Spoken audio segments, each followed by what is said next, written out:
Hello friends, आप सब कैसे हो। यदि आज का टॉपिक लाए हम संख्या पत्ती।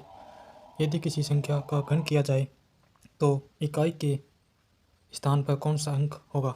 तो सीधा सा इकाई के स्थान पर 0 से 9 के बीच में जो भी संख्या आती है वे इकाई के स्थान पर आती है। चाहे संख्या का घन किया हो, चाहे उस संख्या का वर्ग किया हो, वह 0 से 9 के बीच में आएगी।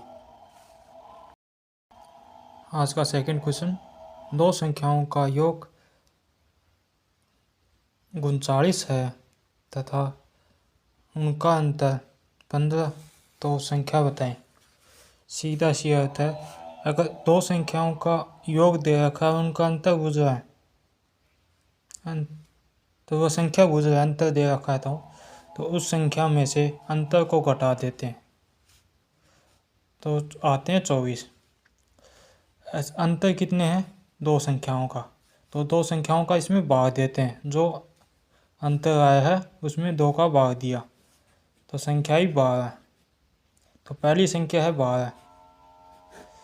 एक दूसरी संख्या ज्ञात करनी है तो जो योगफल में से पहली संख्या घटा देंगे तो दूसरी संख्या आ जाएगी। इसका आंसर है 27। मतलब पहली संख्या 12 है और दूसरी संख्या 27 है। आज का तीसरा क्वेश्चन और इस टॉपिक का लास्ट क्वेश्चन, 12 से 25 तक की प्राकृत संख्याओं का योग होगा। सीधा सा साधारण सा उत्तर है इसका। अगर प्राकृत संख्याओं का योग ज्ञात करना हो तो पहले 12 लिखते हैं, एक तरफ 25 लिख देते हैं, फिर दूसरी तरफ 12 से एक कम संख्या 11 लगा दे गुणे में, और 25 से एक ज़्यादा 26 लगा दो। इन दोनों का माइनस कर दो और 2 का भाग दे दो। ये इसमें कट जाएगा 6 बार और ये इसमें कट जाएगा 13 बार। इन संख्याओं को गुणा कर दो, 66 माइनस इन संख्याओं को गुणा कर दो तो आएगा 325। इनका अंतर काटते हैं तो 259। इसका यही आंसर है। इसी के अलावा जो प्राकृत संख्या 1 से शुरू हो तो अनंत तक ऐसे ही निकलेगा। जैसे हम एक सवाल और निकालते हैं, जैसे कि माना हमने 3 से 13 तक की प्राकृत संख्याओं का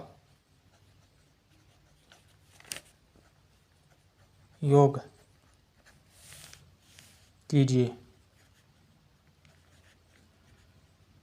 वैसे ही जो पहला टिक लगा ऐसे ही लगाते हैं, 1 ना कर 3 लिखते हैं, 1 ना कर 13 लिखते हैं। 3 में से एक कम 2, 13 में से एक ज़्यादा 14, 2 का भाग सभी में और दोनों का अंतर।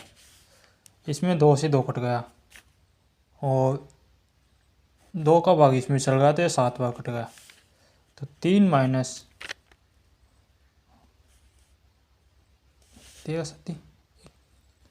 13 गुना 7 कर लेते हैं तो 91 में आते हैं। तो इनका अंतर होगा 88। चाहे आप जोड़ के देख लेना, आंसर यही आएगा।